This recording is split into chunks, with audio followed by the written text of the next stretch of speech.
Hello everyone, I'm back with a different type of content today because unfortunately I'm a little bit disheartened by what I've just witnessed in this clip.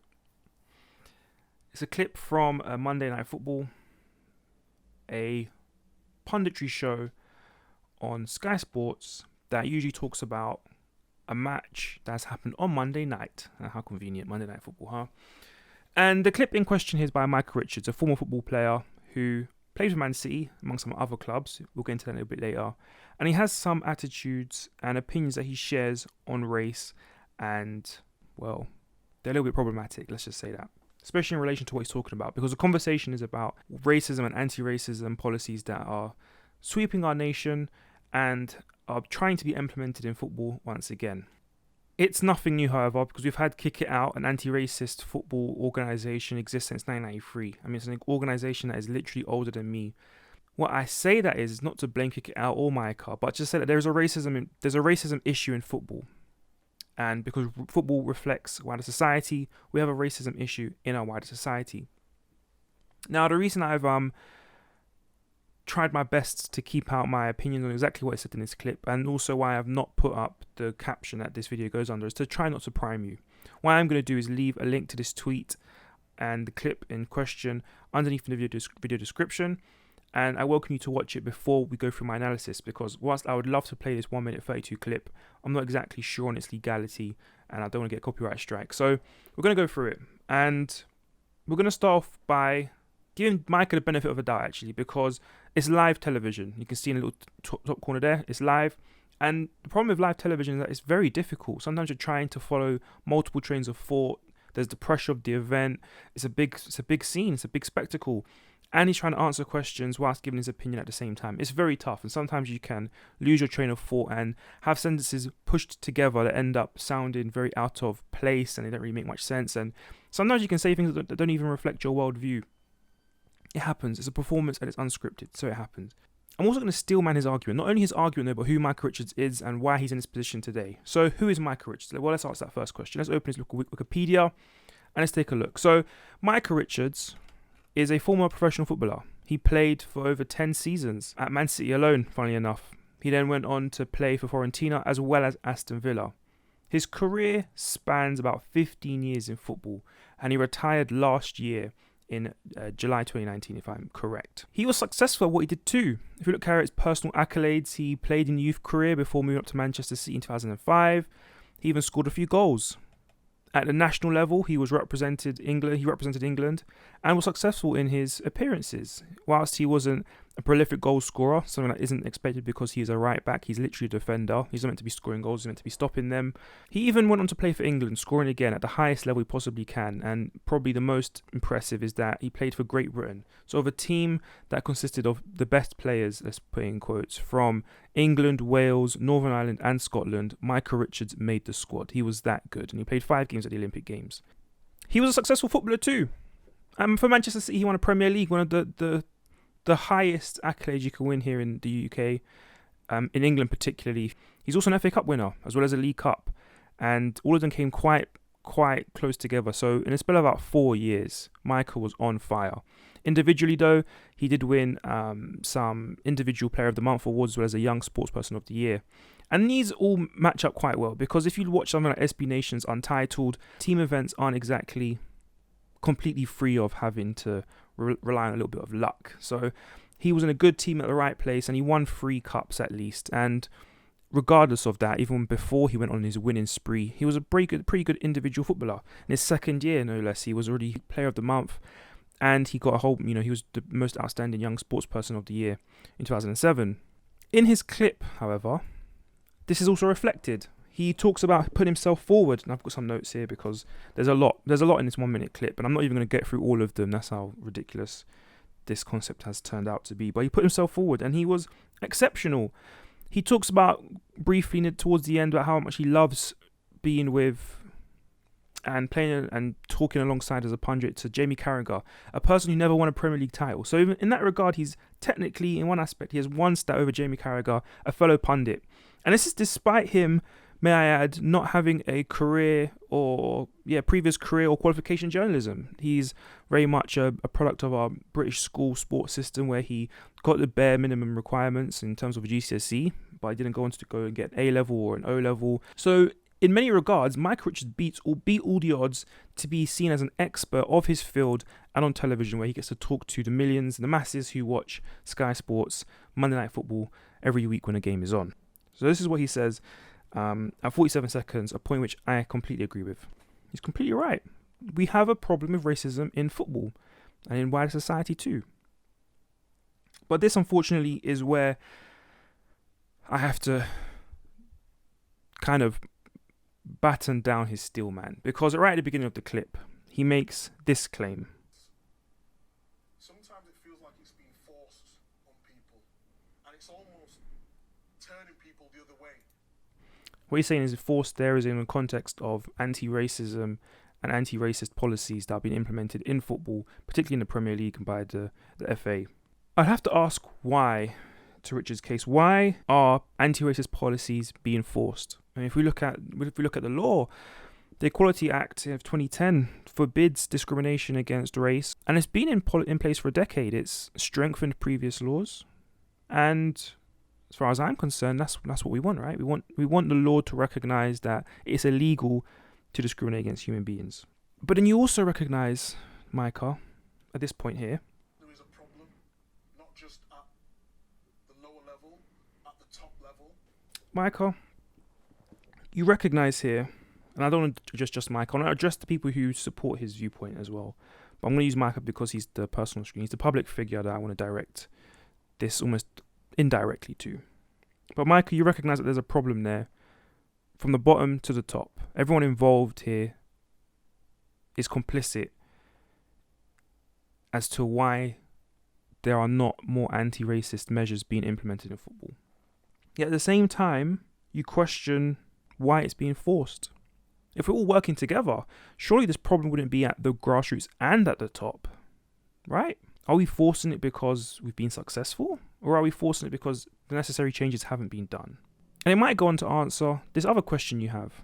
Like racists, like white people now, feel like they're getting tarnished with the racist brush, and that's not fair, you know what I mean? And, you know, you read your Instagram, you read your Twitter, and the first thing, why am I getting tarnished with that brush? Now, if you've also pointed out here, Micah, that there is a racist problem at the grassroots and at the top, and that people are feeling forced, and if you use the word force, there is an implication that there is resistance to these anti-racist policies. So when people are questioning why they're being racist, we have to see that there's an ineffectiveness of our anti-racist policies so far.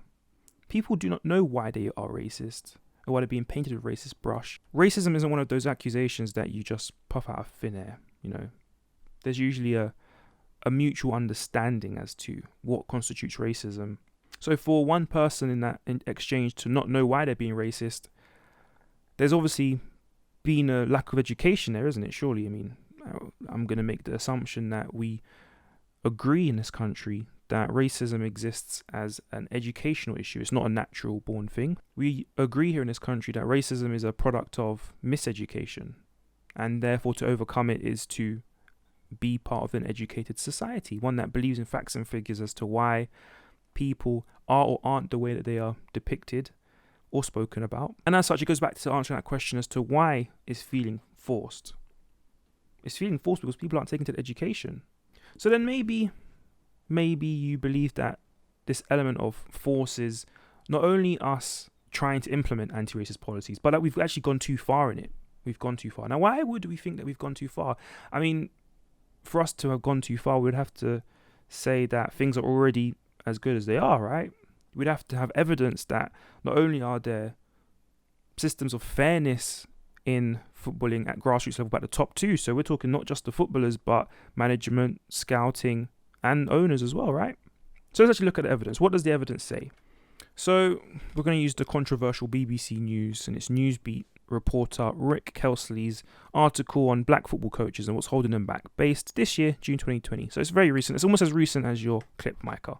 Well, it argues that around coaching staff in particular, not necessarily managers, but coaching staff, 13% of England's coaching staff are currently filled by people from BME backgrounds.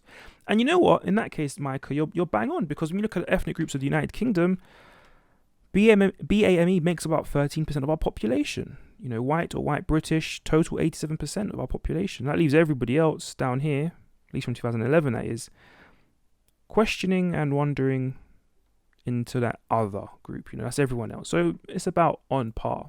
But here's the dilemma. In 2020, with more accurate data in hand, we're actually technically underrepresented. You know, 2011 was a long time ago. 9 years for us to update our information. And the UK, you know, we're at 14%. So technically 13 is a smidge. We're almost there. But we're underrepresented, just technically. And what's interesting is that people aren't even asking for special treatment. They don't ask for special treatment or positive discrimination. They just want fair opportunities. Same opportunities. Now, why on earth would someone say that they don't feel like they're getting a fair crack at what is essentially a job that should be a meritocracy, right? But what's also very interesting is that whilst we should be at a point where it's a complete meritocracy, we're now seeing that clubs are, quote, more appreciative of what everyone brings. So there's an implication there that once upon a time that wasn't the case. Some people weren't appreciated for what they were bringing to the table. And funnily enough, that would actually reflect a wider societal issue in the hiring process of BAME people. Now, what do I mean by that? Well, if we look at this report by the GEMM project, the Growth, Equal Opportunities, Migration and Markets project, they found something very interesting. It took the majority group, that I mind you was about that 87% white British group. 24% of them received a positive response. That's in this test. And when they replicated the exact same CV and cover letter, resume and cover letter, they need to send 60% more applications. So we can see here in our wider society, we have an issue here that if you are a minority ethnic person who is applying for a job, you've put yourself out there, like you said, Micah, you told us to put ourselves out there. Not everyone was being appreciative of what was being brought to the table. And what's also interesting about these worries is that they were quite unsubstantiated. For example, this one here about poor English language fluency. It turns out these people were British born or had arrived in Britain at the age of 6. So they were eligible to go through the entire British schooling system before arriving at the job. Because remember, you have to at least have your national insurance number before you apply for a job. Now you get that at 16. So there's been at least 10 years, at least 10 years that these people turned up and got their job. So even if you want to regard this GEM project as biased, let's look at Oxford University, one of the great bastions of meritocracy that we like to think Oxford is. They found, and I quote, found applicants from minority ethnic backgrounds had to send 80% more applications to get a positive response from an employer than a white person of British origin. And what's really sad is that maybe it's being forced because, like Oxford found, that it's about the same level of discrimination that's existed since 1969. We've had about 50 years of discrimination. Haven't been changed. So maybe there's a reason that's being enforced. Because we have to acknowledge that, hey, it is illegal. On the government's own website, it recognizes that you aren't allowed to be discriminated against because of your race, including color, nationality, ethnic, or national origin. It's a protected characteristic. And it is covered by the Equality Act of 2010. So maybe I've missed the mark here. Let's actually bring it all the way back around to football. Because usually a manager is someone who played football at least, right? They've played football and then they finish their career, or they get to a certain level and they go, you know what, I'm going to be a manager now. So let's actually ask the question, how many BAME footballers are there in football? Because maybe it's a problem that we are forcing now, but it's too soon. Maybe we're pushing the issue too soon. And what we've got to do is focus on the players now, make sure the players play, get the experience that they need, get their coaching badges, and then can move on and potentially apply for those jobs that are out there. Let's look at what the stats are saying. So when asked how many British Asian footballers are out there, so this is one aspect of the BAME group, just British Asians. In 2017, there were 3,000 professional footballers in England. 10 of them were Asian. 1%. 2019, we updated that. We got to 4,000 professional players. The number was still 10. So despite an increase of 1,000 players, that number didn't change. In fact, we went from 1% to less than 1% of British Asians who are in football. Maybe you can argue that British Asians just aren't that good at football. They're not eligible. And I'd be willing to see your point that you might point out that leagues in South Asia generally, where those footballs will be domestic, they aren't at the same quality of football that we have here in the UK. I mean, it wouldn't explain why British-born Asians aren't that good. I mean, surely as Asians, they are British-born Asians nonetheless, and they go through the same rigmarole of playing football in the street with us as kids, on the playgrounds. Maybe they play for their school team, take on a little bit further, maybe play for a Sunday league or something like Power League, for example. Doesn't explain why those infrastructure techniques are there. So maybe you're arguing that their inability is genetic. In that case, that's a completely different argument, and then we have to look at your more deeply rooted issues around racism and racial determinism that you're sort of subscribing to there. So let's question, and let's use a source you might like, someone like TalkSport, who doesn't really enjoy the whole issue of racism in football. Let's look at what they have to say about the proportion of BAME players in the sport. And they recognize that back in 2017, that number had doubled. It had doubled. It's fantastic, right? So we scroll down and we realize that we come to a little bit of an issue. That span is since 1992. So even older than Kick It Out, remember, that's 1993. So it's doubled. So since Kick It Out began putting in anti-racist policies, let's argue correlation and causation here in this worst case scenario. Kick It Out has stopped racism in football, and what happened is that more Black and Asian minority ethnic people played football. Interesting, right? That'd be a very interesting cause. Wouldn't we argue that racism is then a barrier to playing football? Potentially. And let's look at it more deeply. So back in 1992, I remember that was when the Premier League first started. So on the opening weekend of the first Premier League season, there were 218 British players playing across all starting lineups, 36 of whom were from BME backgrounds, a proportion of 16.5%. So potentially even overrepresented. So that's an interesting thing, isn't it? Overrepresented in 1992, and even then, we're even more overrepresented. Remember, 13% or 14% in 2019. It's now at 33%. So maybe the issue isn't that there aren't football players playing, I mean, surely those players in 1992 aren't playing anymore. I mean, let's ask. Now, you might have gone through a few pages now, and what we have found is that there isn't one. There hasn't been one. We don't have a Vince Carter. So we've recognised that it's illegal to discriminate people based on race. Yet, despite that, it still happens. Pretty much at the same rate as 1969. 50 years, no changes happened. And it happens in a variety of jobs. So if we then go, if we do have the number of players necessary, how many are going into coaching? Okay, so let's ask that question. How many? Here we go. English football. It's a common question. People are curious. And here we go. I've just read that one. Ha ha ha. It tells me that there are currently only 6 black or non-white head coaches in the top 92 clubs in English professional leagues. That's an interesting finding, isn't it? That we've been overrepresented on the pitch, but it's not really transferring into managerial, isn't it? It's very interesting. And when we've also already identified that job application, something that you have to do to get a managerial job, people are being discriminated against if they're from BAME backgrounds. Now, what's also very interesting is that we've now identified that, maybe it's not the fact that they're not playing and they've gone into coaching. We're now looking at the coaching workforce almost specifically. Here we've got ukcoaching.org, another government organisation, something I should hope we can all trust. And what does it say? Well, 2 million people from BAME backgrounds coached at some point in their lifetime, representing almost a quarter of the adult white population and almost a third of the adult BAME population. So it's not we don't want to coach. We're out there trying our best to coach. We're trying our best. We're getting the badges.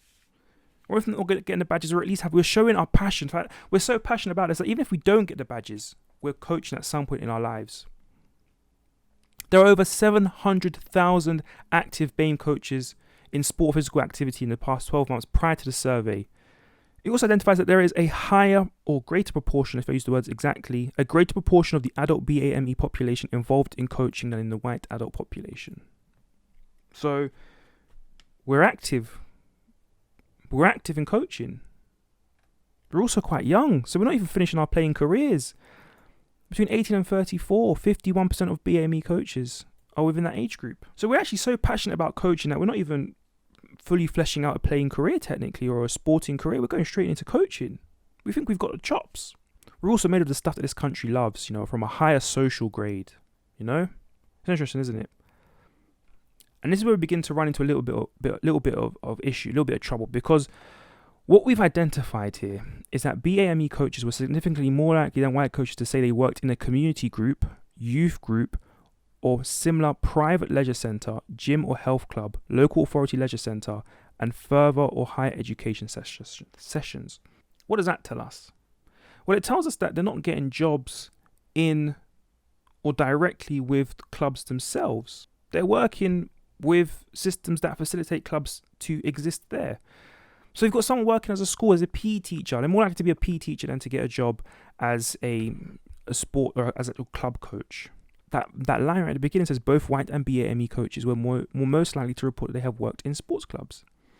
And what's even funnier about this, which I think is really hilarious, because this actually matters when you talk about high level sports careers at a coaching level, is that we're looking at BAME coaches saying that they actually feel like they understand adults and young people the most. These are the people that would be at a club. So not only are BAME coaches putting themselves out there, and hey, they're not even doing it with formal coaching qualifications, much like their white counterparts. They're doing it for the love of the game, the love of the sport, the passion of the sport, and they're doing it with who they feel like they understand best, people who would be at clubs. Yet they're still discriminated against in the application process. And it really is for the love of the game, may I add. The second most common challenge faced by BME coaches is the voluntary nature of coaching / lack of pay. This very survey identifies that they're not being paid for their job. They're not being paid for the role. We've identified in this video alone that it's not about putting yourself out there. In fact, if anything, putting yourself out there shows, and Micah, I'll give you credit, you acknowledge how privileged you are. You even used the exact word. And, I'm in a privileged position. You recognise you're in a privileged position, and truthfully you are. The evidence that we've pointed out today is that it's not about people not putting themselves out there. If anything, they're coaching for the love of the game. They're there. They're unfortunately just not being picked up by the clubs. We've identified that there is a discrimination process, one that you actually agree with, happens at both the grassroots and top level. We've identified that racism as a system is something that we have to combat with education. But we've also identified in your very own words that that's not being accepted. We're not taking on the education given to us, and it feels forced. People are pushing back. And in that pushback, for 50 years, the level of discrimination has not changed for Black, Asian and minority ethnic people, despite laws which have for the last 10 years, a decade. If that law was a human being, it'd be looking to go into secondary school now. It would have done nursery, done primary, almost done with primary. It's sitting at SATs now. It's ready to go to secondary school, and nothing has changed. The reason it's being enforced is because it needs to change. We need to have a society that reflects the law that is sent to govern it. What's the point of having this law if it's not being enforced? What's the point of having this law if it doesn't reflect societal values? So have we gone too far, or have we not gone far enough? Because it's not just a one-level problem. It's not just at the top or just at the middle. You, Micah, you've recognised it, and your supporters have recognised that it exists. It is a problem and exists at all levels. So let's stop trying to stop anti-racist policies from taking place. Let's embrace them. Let's be proactive with them. And let's actually start to make sense of what's happening in the system. We have the data is available. We've gone through just even a fraction of it. This is something that we've managed to do with a quick series of Google searches.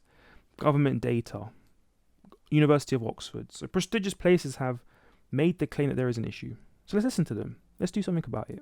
I hope you can agree with me on that. Take care. I'll see you around.